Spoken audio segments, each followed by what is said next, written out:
सैराट चित्रपटातील प्रसिद्ध अभिनेता अरबाज शेख याने सोशल मीडियावर एक व्हिडिओ शेअर करून सोलापूरमधील नोबेल हॉस्पिटलवर आरोप केला होता. अरबाजने सोशल मीडियावर शेअर केलेला व्हिडिओ व्हायरल झाला. हा व्हिडिओ व्हायरल झाल्यानंतर त्याची तत्काळ दखल घेत अन्न व औषध प्रशासन आयुक्त तुकाराम मुंढे यांनी चौकशीचे आदेश दिले. त्यानंतर प्रशासनाने दणका देत नोबेल हॉस्पिटलशी संलग्न मेडिकलला औषध विक्री थांबवण्याचे आदेश दिले. अशातच आता अरबाजनं सोशल मीडियावर शेअर केलेल्या व्हिडिओची उपमुख्यमंत्री एकनाथ शिंदे यांनी दखल घेतली आहे. त्यांनी शिवसेनेच्या वैद्यकीय कक्षाचे प्रमुख मंगेश शिवटे यांना सोलापूरमध्ये जाऊन अरबाजची भेट घेण्यास सांगितलं. त्यानुसार शिवटे यांनी अरबाज शेखची भेट घेत त्याच्या वडिलांच्या तब्येतीची विचारपूस केली. तसेच त्यांनी डॉक्टर अश्विन वळसंकर यांची देखील भेट घेतली. बातमी पाहिली आणि शिंदे साहेबांनी तात्काळ मला आदेश दिले की तू स्वतः सोलापूरला जाऊन सर्वतोपरी आपल्याला मदत करायची. अरबाज शेख यांच्या वडिलांना असं आदेशित केलं. त्यानंतर आज सोलापूरमध्ये मी आलेलो आहे.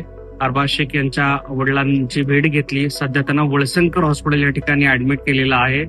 मी स्वतः डॉक्टर वळसंकर सरांची पण भेट घेतली. पेशंटची तब्येत आता हळूहळू सुधारत आहे आणि सर्वात महत्वाचं म्हणजे जो काही खर्च येणार आहे उपचाराच्यासाठी तो आपण राज्याचे मुख्यमंत्री देवेंद्रजी फडणवीस साहेब यांच्या सहकार्यानं मुख्यमंत्री सहायता निधीतून त्या ठिकाणी मदत घेणार आहोत. आणि सर्वात प्रामुख्यानं हॉस्पिटलला देखील तयारी दर्शवली की बाबा आपण कुठल्याही पद्धतीनं पेशंटला म्हणजे पैशाअभावी उपचार थांबवणार नाहीत. आणखी काही वेगवेगळ्या संस्थांच्या माध्यमातून पण आपण उपचाराच्यासाठी आर्थिक सहाय्य उपलब्ध करून देणार आहोत.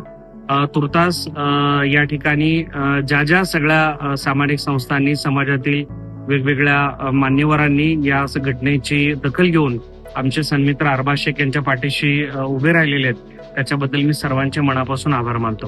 धन्यवाद. ते काल अचानक हॉस्पिटलमध्ये इमर्जन्सीमध्ये आले आणि मला या बातमीची काही माहिती सुद्धा नव्हती.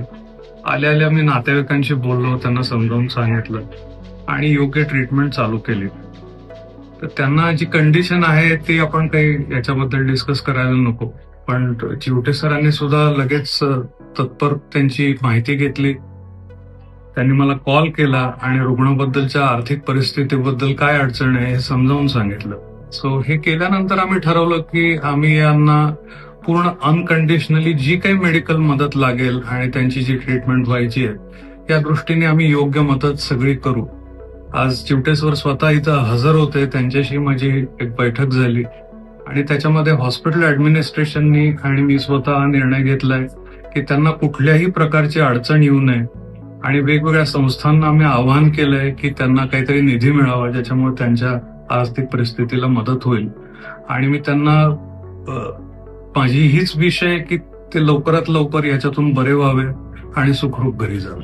100% म्हणजे त्याच्यात काही शंकाच नाही. मला त्यांच्याकडनं कुठलीही अपेक्षा नाही आणि माझ्याकडनं जे काही माझं मेडिकल अंडरस्टँडिंग आहे या दृष्टीने जे काही बेस्ट त्यांच्यासाठी पॉसिबल आहे हे मी त्यांच्यासाठी करणार आहे.